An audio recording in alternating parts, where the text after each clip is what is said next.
थे तो मैं कुछ पूछती हूँ, आपने सुना कि नहीं सुना। You tell me what is merchandising business.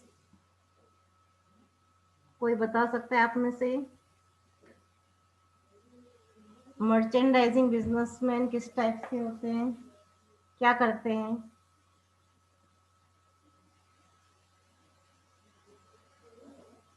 No one. कोई भी एक, इन चारों में से कोई भी एक बता सकते हैं? Explain service business, merchandising, manufacturing और हाइब्रिड। कोई भी एक का एग्जांपल दे दो मुझे।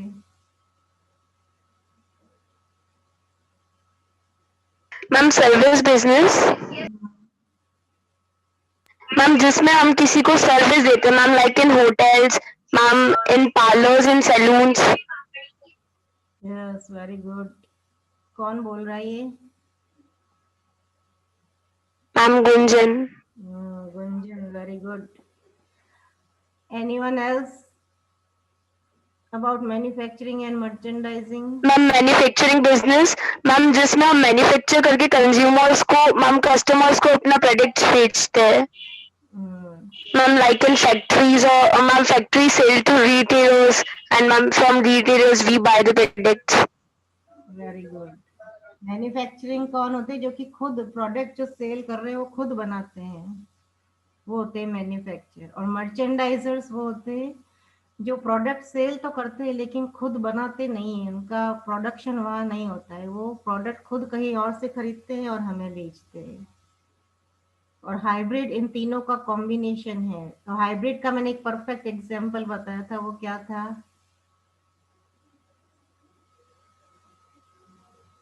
हाइब्रिड बिजनेस का एक ही एग्जांपल बताया है मैंने।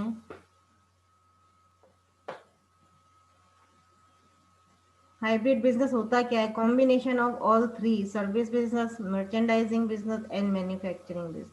एक बार मैं रिपीट कर देती हूँ, जिसको समझ में नहीं आया हो या जो लास्ट टाइम क्लास अटेंड नहीं की जिसने। There are four types of main business. First is service business. उसमें क्या होता है कि जो भी सर्विस बिजनेसमैन है वो कस्टमर से, हर बिजनेसमैन कस्टमर से मनी लेगा और बदले में कुछ देगा। तो सर्विस बिजनेसमैन मनी तो लेगा लेकिन बदले में कोई प्रोडक्ट, फिजिकल प्रोडक्ट हाथ में नहीं देता है, वो सर्विस प्रोवाइड करता है। जैसे कि ब्यूटी सैलून्स में आप जाते हैं तो आप वहाँ मनी पे करते हैं, बदले में वो आपको कोई प्रोडक्ट नहीं देते, आपकी हेयर कटिंग करेंगे, फेशियल मसाज देंगे, whatever service they will provide to you. ऐसे ही मोबाइल खराब हो गया आपका, व्हीकल पंचर हो गया है आपका, तो आप उस रिपेयरिंग शॉप पे जाएंगे, वो आपका पंचर ठीक करके देंगे, मोबाइल में कोई चिप को रिपेयरिंग करके देंगे। तो वो कोई प्रोडक्ट नहीं दे रहे हैं हम, आपको अपनी नॉलेज के बेस पे उसकी रिपेयरिंग करके अपनी सर्विस प्रोवाइड करते हैं। जिस फील्ड से वो है उस सर्विस प्रोवाइड करते हैं। जैसे टीचर है, हम टीचर, आप स्कूल में आते हैं फीस देते हैं, तो हम आपको कोई प्रोडक्ट नहीं देते, हम आपको अपनी नॉलेज शेयर करते हैं। हर टीचर अपने सब्जेक्ट में एक्सपर्ट होता है तो वो अपनी नॉलेज स्टूडेंट्स के साथ शेयर करता है और अपनी नॉलेज प्रोवाइड करता है। तो बच्चे स्कूल में प्रोडक्ट गेन नहीं करते, एजुकेशन गेन करते हैं। ऐसे ही हॉस्पिटल जाते हैं, डॉक्टर्स जो होते हैं, या हॉस्पिटल तो एक कंपनी हो गई, डॉक्टर जो अपनी डिस्पेंसरी अपने घर में खोलते हैं, वो क्या करते हैं कि आपकी डायग्नो, मयंक गुर्जर क्या प्रॉब्लम है? Don't click anywhere. तो वो आपकी डायग्नोज करेंगे प्रॉब्लम, बीमारी क्या है, और आपको ठीक करने के लिए मेडिसिन देंगे। तो these all are the example of service business. Second है मर्चेंडाइजिंग। उसमें वो आपको प्रोडक्ट सेल करेंगे, फिजिकल प्रोडक्ट आपके हाथ में आएगा, लेकिन वो प्रोडक्ट वो खुद बनाते नहीं है। जिसका एग्जाम्पल मैंने दिया था, आपके आस पड़ोस में जो ग्रोसरी शॉप्स होती है, स्टेशनरी शॉप्स होती हैं, जहाँ पे आप रजिस्टर, पेन वगैरह खरीदने जाते हैं, तो वो दुकान वाले ने खुद बनाया नहीं है, वो सिर्फ आपको सेल कर रहा है। जो कंपनीज जिसने रजिस्टर्स, कॉपीज, बुक्स बनाई हैं, वहां से वो खरीद कर लाते हैं और हमको बेचते हैं, तो वो खुद नहीं बनाते। तो हमारे आस पड़ोस में जितनी भी दुकानें हैं, ग्रोसरी शॉप हो गई जो फूड आइटम्स की, या सब्जी वाला है, फ्रूट वाला है, ये सब कहीं ना कहीं से अपने प्रोडक्ट खरीद के लाके हमें बेचते हैं। मीडिएटर है, खुद बनाते नहीं हैं। मर्चेंडाइजिंग बिजनेस में दो मेन चीज आपको बताई थी मैंने, एक तो होलसेलर और रिटेलर। जो दुकानें आपके आसपास है, वो जो सामान जिससे खरीदते हैं वो होते हैं होलसेलर, और जो दुकान वाला खुद है वो है रिटेलर। थर्ड है मैन्युफैक्चरिंग बिजनेस। मैन्युफैक्चरिंग बिजनेस वो खुद बनाते हैं, जो प्रोडक्ट सेल करते हैं वो खुद बनाते हैं। जैसे कपड़े आप खरीदते हैं मार्केट से, दुकान पे जाके, शॉप पे जाके, तो वो शॉपकीपर खुद कपड़े बना नहीं रहा है। अपनी यूनिफॉर्म खरीदने आप जाते हैं तो यूनिफॉर्म जैसे बच्छराज पे जाते हैं तो वो खुद नहीं बना के दे रहा, वो कहीं और जिस फैक्ट्री में बनती है वहां से खरीद के ला रहा है। तो बच्छराज वाला तो है मर्चेंडाइजर, और जिस फैक्ट्री से वो खरीद के लाता है वो है मैन्युफैक्चरर, जो कि खुद बनाते हैं प्रोडक्ट। और हाइब्रिड का मैंने एग्जांपल दिया था रेस्टोरेंट, जो कि तीनों टाइप के बिजनेस का कॉम्बिनेशन है। एक रेस्टोरेंट में हम जाते हैं, हम फूड ऑर्डर करते हैं, आपके टेबल क्लीन करते हैं, वेटर्स जो होते हैं, जो आप ऑर्डर देते हैं वो आपको ला ला के देते हैं, तो वो अपनी सर्विस भी दे रहे हैं। वो मर्चेंडाइजर भी है, क्योंकि वहाँ कुछ रेडीमेड प्रोडक्ट अवेलेबल होते हैं रेस्टोरेंट में, जैसे चिप्स के पैकेट्स हो गए, मिनरल वाटर की बॉटल्स हो गई, कोल्ड ड्रिंक्स की बॉटल्स है, वो रेस्टोरेंट वाले खुद नहीं बनाते, वो कहीं से परचेज करके आपको देते हैं। तो वो मर्चेंडाइजर भी है, सर्विस भी प्रोवाइड कर रहे हैं, और मैन्युफैक्चरर भी है। जो फूड आप ऑर्डर करेंगे, डोसा, पिज्ज़ा, चाउमीन, पास्ता, वो सब खुद बना के देते हैं। रॉ मटेरियल मार्केट से लाते हैं और खुद बनाते हैं और आपको देते हैं। तो एक रेस्टोरेंट वाला जो होता है वो हाइब्रिड बिजनेसमैन है, वो सर्विस भी देता है, वो मर्चेंडाइजर भी है, और वो मैन्युफैक्चरर भी है। अब समझ में आया 3 types of business, all the 4 types. Yes ma'am. तो यही आपको यस एक्चुअली मैम। करना है कि आप फ्यूचर में अगर बिजनेस करना चाहेंगे तो इन 4 में से किस टाइप का बिजनेस करना चाहेंगे और क्यों। और अगर आप बिजनेस नहीं करेंगे, एम्प्लॉय बनेंगे, बिजनेसमैन तो खुद अपना बॉस होता है, वो किसी के अंडर में काम नहीं कर रहा है, खुद अपनी बिजनेस कर रहा है, खुद ही अपना मालिक है, मर्जी आए तब छुट्टी कर दे, मर्जी आए तब जाए, तो वो खुद अपने डिसीजन लेता है। लेकिन अगर आप किसी कंपनी के एम्प्लॉय है, आप डॉक्टर इंजीनियर बन के कोई हॉस्पिटल ज्वाइन करें हो डॉक्टर बन के, या इंजीनियर बन के कोई कंपनी को ज्वाइन करते, तो आप वहाँ के एम्प्लॉय बन जाते हैं, आप वहाँ के बॉस नहीं है, आपके ऊपर बहुत सारे बॉस होंगे। तो आप एक छुट्टी भी लेनी होगी तो आपको रिक्वेस्ट करनी पड़ेगी, कोई भी कंपनी का डिसीजन आप नहीं लेंगे, आपका टाइम फिक्स है, आप 9 to 5 अपनी कंपनी में जाएंगे, जो भी आपका काम है वो करेंगे और टाइम पे घर आ जाएंगे। कंपनी प्रॉफिट लॉस, कंपनी के जो भी डिसीजन है उसमें आपका कोई लेना देना नहीं, आपको अपना काम करना है। अगर आप अकाउंटेंट है तो आप अकाउंटेंसी संभालेंगे, अगर आप इंजीनियर हैं तो अपना काम करेंगे, अगर आप क्लर्क हैं तो ऑफिस वर्क करेंगे। Whatever work assign to you, you will go there and do your own work and come back to your home, and monthly you will get salary. You are not responsible for the decision or profit or loss of the company. So this is the difference between an employee and a businessman. तो आप जो future में करना चाहेंगे, आप employ बनना चाहेंगे, किसी के अंडर में काम करना चाहेंगे, या बिजनेसमैन बन के खुद अपने बॉस बनेंगे। What ever you like, you have to write in your activity.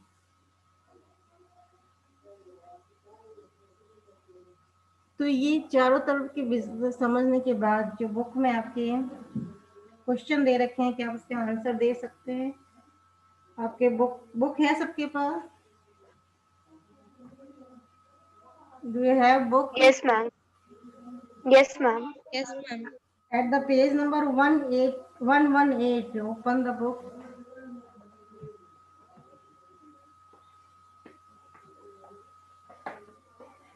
Page number 118, यहाँ पूछा जा रहा है at the bottom of the page, name the following.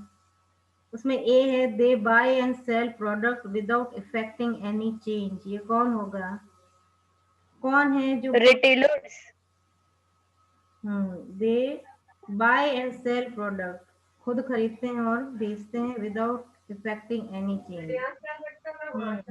वो रिटेलर्स भी कह सकते हैं आप, या मर्चेंडाइजर बिजनेसमैन भी कह सकते हैं, दोनों ही राइट है।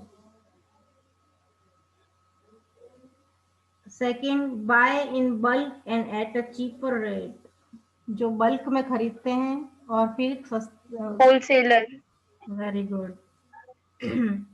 ये है होलसेलर। लिख लें अपने बुक में, वैसे मैं PDF सेंड करूंगी। अच्छा, ये मैंने अभी बताया नहीं है। थर्ड वाला मैंने बताया था, सिंगली ओन्स अ बिजनेस, बताया तो था, याद नहीं होगा आप लोगों को, एक बार वापस रिवाइज करके पूछती हूँ। ये थर्ड वाला एंट्रप्रेन्योर। नहीं, इससे पहले आगे के क्वेश्चन पूछने से पहले मैं एक बार रिवाइज कर देती हूँ। ये type of business entities in India based on their ownership. अब बिजनेस अगर आपने ओपन किया है तो बिजनेस में जो आप कंपनी अपनी बनाएंगे वो कंपनी किस तरह की होगी। जैसे आपने मूवीज में या टीवी सीरियल्स में आपने देखा होगा कोई, और वैसे भी आपने सुना होगा जनरली प्राइवेट लिमिटेड कंपनी या पब्लिक लिमिटेड कंपनी पीछे लगता है, कोई अनलिमिटेड कंपनी होती है। तो ये इसका क्या मतलब है? जब अगर आपने बिजनेस खोल दिया, आपका बिजनेस सक्सेसफुल चल रहा है, धीरे धीरे आपका बिजनेस बढ़ेगा, आप एम्प्लॉय रखेंगे, तो अब आपकी एक कंपनी बनेगी खुद की। तो अगर आपकी कंपनी, जैसे यहाँ एग्जाम्पल दे रखा है ओबेरॉय होटल्स प्राइवेट लिमिटेड, तो यहाँ प्राइवेट लिमिटेड का क्या मतलब है? जब अगर कोई कंपनी प्राइवेट लिमिटेड है, इसका मतलब ये है कि लिमिटेड वर्ड का मतलब ये है कि उसकी लाइबिलिटीज जो होती है, जिम्मेदारी जो होती है जिस बिजनेसमैन की, वो एक लिमिटेड एरिया में है। आपने बिजनेस ओपन किया है तो जरूरी नहीं आपको प्रॉफिट मिलेगा, कि आपने जितना इन्वेस्ट किया है उससे ज्यादा पैसा मिलेगा। कई बार बिजनेस लॉस में चला जाता है, आपने इन्वेस्ट कर दिया लेकिन आपका बिजनेस चला नहीं, आपने बैंक से लोन लिया था उसके लिए पर आपका बिजनेस चल ही नहीं रहा है, तो बैंक वाले क्या करेंगे? अगर आपका बिजनेस लॉस में चला गया, बिजनेस बंद हो गया, तो जिस बैंक से आपने लोन लिया है वो बैंक कब्जा कर लेगी आपकी कंपनी पे आके, और कंपनी के जो भी एसेट्स हैं, जो फर्नीचर्स मशीनरी सब अपने अंडर में ले लेगी और अपना पैसा वसूल करेगी। लेकिन अगर आप लिमिटेड कंपनी में हैं तो सिर्फ कंपनी से वो कंपनी का आइटम सेल करके पैसा वसूल करेगी, आपकी पर्सनल प्रॉपर्टी को नहीं लेगी। कि आपका पर्सनल घर, आपका आपके प्लॉट्स, घर, बैंक बैलेंस, उस पर बैंक नजर नहीं डालेगी। जो कंपनी में आपने इन्वेस्ट किया है वो बेच के अपना पैसा वसूल करेगी। ये मतलब होता है लिमिटेड का। और प्राइवेट में आपने मूवीज में ये भी देखा होगा, शेयर होल्डर्स होते हैं कि एक एक पर्सन पैसा नहीं लगा सकता है, ज्यादा पैसा चाहिए तो कई लोग मिलकर पैसा लगाते हैं और फिर जो प्रॉफिट होता है मिलकर बांटते हैं। तो प्राइवेट लिमिटेड कंपनी में मिनिमम 2 लोग का होना जरूरी है, एक सिंगल पर्सन नहीं लगाता है पैसा। मिनिमम 2 लोग तो होने ही चाहिए और मैक्सिमम 50 से ज्यादा नहीं हो सकते। और अगर कोई शेयर होल्डर अपने शेयर बेचना चाहता है, वो कंपनी में नहीं रहना चाहता है, तो वो किसी और को अपने शेयर बेच सकता है, लेकिन वो शेयर सिर्फ उन 50 लोगों में से ही किसी को बेच सकता है, बाहर की जनरल पब्लिक को नहीं बेच सकता। तो प्राइवेट लिमिटेड कंपनी का मतलब ये है कि प्राइवेट मतलब दो, minimum 2, maximum 50 members share holders will be there. और अगर शेयर किसी को सेल करने हैं तो इन 50 के बीच में ही कर सकते हैं। और लिमिटेड का मतलब ये है कि उनकी लाइबिलिटीज लिमिटेड है। कंपनी लॉस में जाएगी तो बैंक जो है वो पैसा कंपनी के एसेट से ही वसूल करेगा, पर्सनल प्रॉपर्टी को हाथ नहीं लगाएगा शेयर होल्डर्स की। दूसरा है पब्लिक लिमिटेड, ये भी लिमिटेड कंपनी है सेम। यहाँ पे भी लाइबिलिटीज जो है वो लिमिटेड है।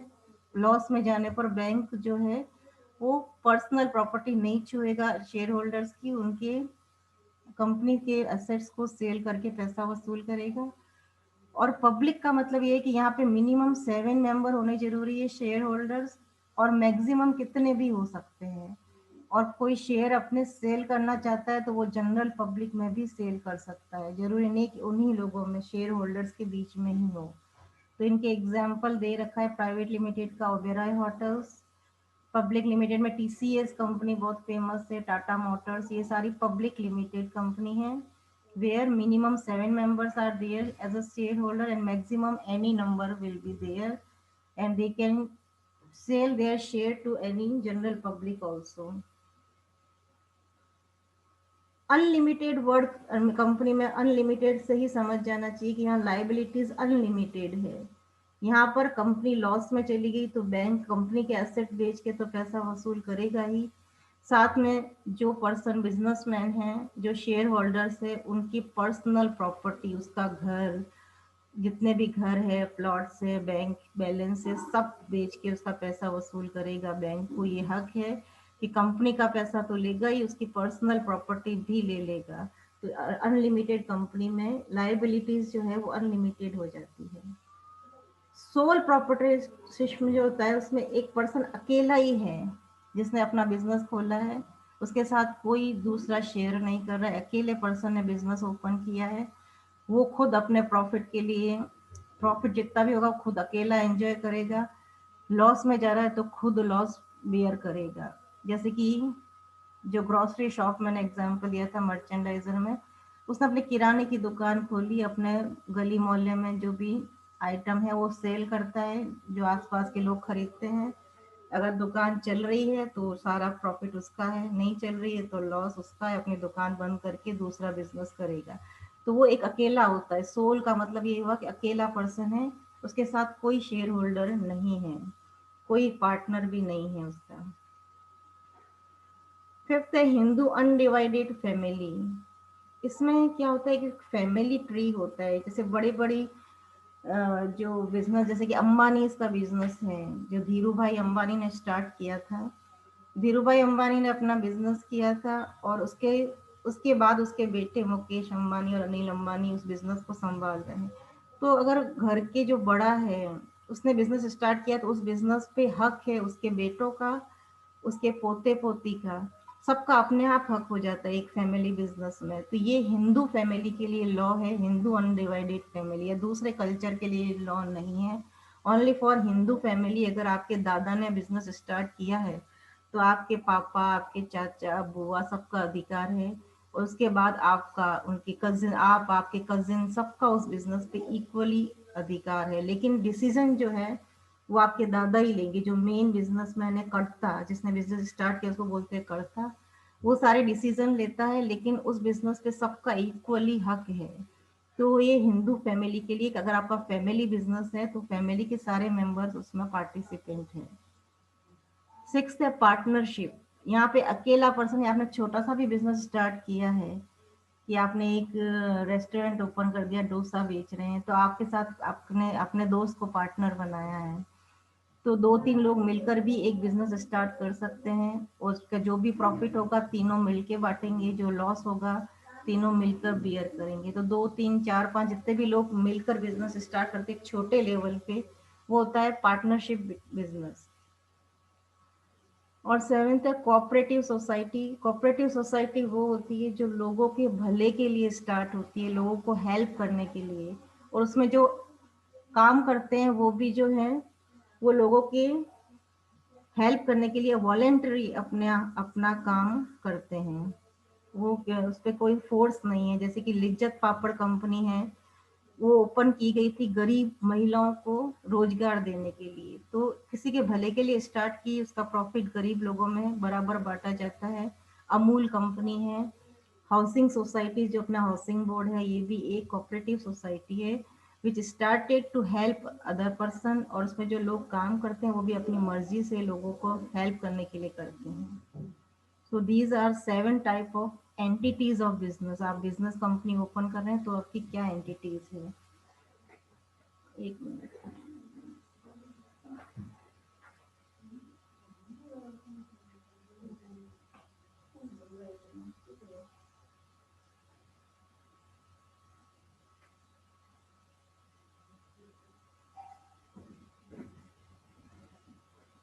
All 7 kind of entity you understood or any doubt? Hello. I'm clear. Clear? हाँ, तो अब ये जो Yes, ma'am. बुक में जो थर्ड है सी, उसमें बताया आप person who singly owns a business कौन है।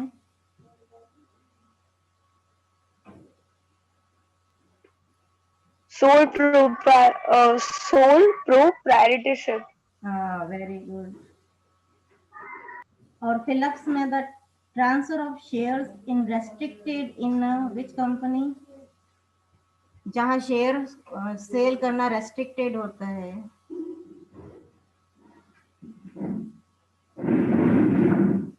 Private limited company. Private limited company is the answer because private limited company मैंने बताया था 50 लोग अगर शेयर होल्डर हैं तो किसी को सेल करना है तो उन्हें 50 के बीच में ही करना पड़ेगा, जनरल पब्लिक में नहीं कर सकते, रेस्ट्रिक्शन है। B, housing societies are an example of which company? Cooperative society. Very good, cooperative society. Housing society जो है कोऑपरेटिव है, जो कि लोगों की हेल्प के लिए खोली गई है। A partnership must have dash और मोर पार्टनर। पार्टनरशिप में मिनिमम कितने होने चाहिए partner? 2 or more partners. Very good, minimum 2 तो होने चाहिए, मैक्सिमम कितने भी हो सकते हैं। स्टेट वेदर ट्रू और false. A service business manufacturers product for sale. True है या फॉल्स?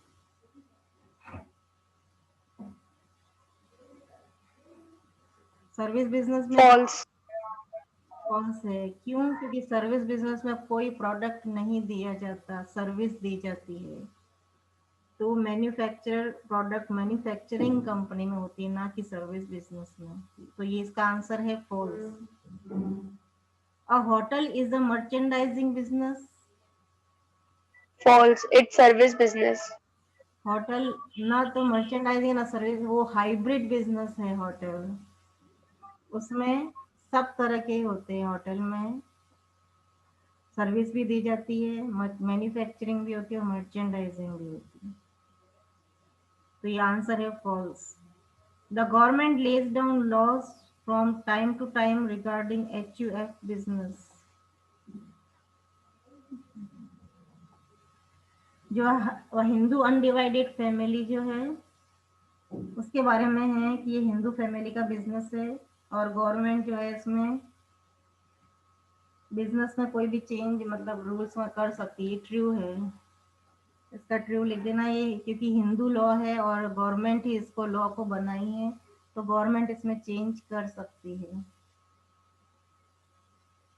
एग्जाम्पल्स आप लिख ही सकते हो, 1 example of each following. Service business में आप कुछ भी लिख दें, ब्यूटी सैलून लिख दें, रिपेयरिंग शॉप लिख दें, मेडिकल ट्रीटमेंट लिख दें, any kind of any one service business you can write here as an example.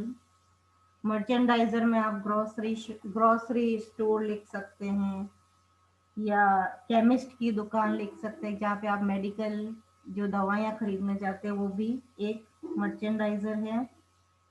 Automobile dealer mobile खरीदने जाते हैं मोबाइल शॉप पे, जहाँ पे वो खुद मोबाइल बनाते नहीं, वो सैमसंग का भी बेचेंगे, आईफोन भी बेचेंगे, Android or any type of mobile available in the mobile shop. This is also a merchandising business.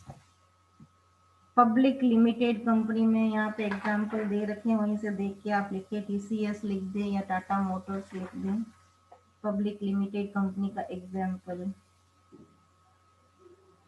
तो आई थिंक ये 7 टाइप की एंटिटीज और 4 टाइप का बिजनेस आपको समझ में आ गया होगा। Yes, ma'am. So now you able to complete your activity in the Diwali break. Entrepreneur आगे वाला टॉपिक आज शुरू करूं या नेक्स्ट क्लास में? कितना टाइम बचे? Ma'am next class. Okay, so this is enough for today. So आपकी एक्टिविटी के लिए मैं आपके ब्रेक से, दिवाली ब्रेक 13 से हो रहा है, उससे पहले मैं गूगल फॉर्म लिंक सेंड करूंगी। उस पर आपको जो पेज आप लिखेंगे उसका इमेज क्लिक करके आपको सबमिट करना है। ऊपर अपना नेम, क्लास, सेक्शन सब लिखेंगे। Okay yes ma'am. Okay then, good day all of you. Thank you ma'am. Thank you, ma'am. Thank you ma'am. Okay, welcome.